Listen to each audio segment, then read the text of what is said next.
Carson says reserve judgment on Trump's remarks in aftermath of George Floyd's death until president speaks again.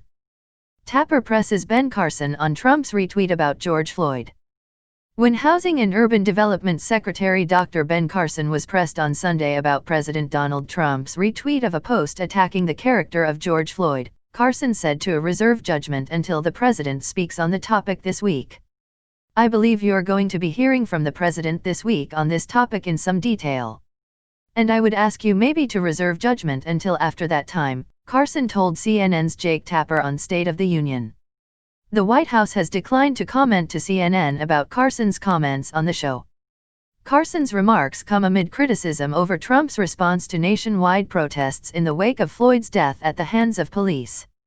Over the weekend, the president retweeted a post from former Fox News host Glenn Beck that quoted conservative commentator Candace Owens saying, "The fact that Floyd has been held up as a martyr sickens me." You talked about how you don't like to demonize people, Tapper said Sunday. I know you didn't retweet this, but the president did. Does that help the nation heal? What will help the national heal is if we engage in dialogue together, the Trump cabinet member said. Let's not make the solution be a Democrat solution or a Republican solution. Let's make it be an American solution and recognize that our country is extraordinary.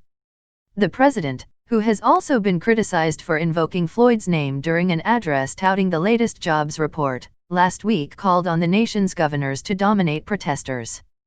And police tactics were used to clear peaceful protesters from Lafayette Square ahead of the president's walk to St. John's Episcopal Church for a photo op on Monday.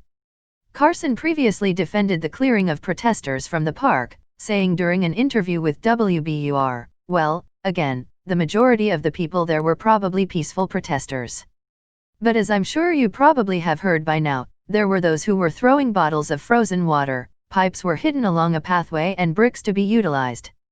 He also told Tapper he was horrified to see videos of Floyd's death, calling it a blatant and callous murder. He said what will help the nation heal is to engage in a solution among Democrats and Republicans.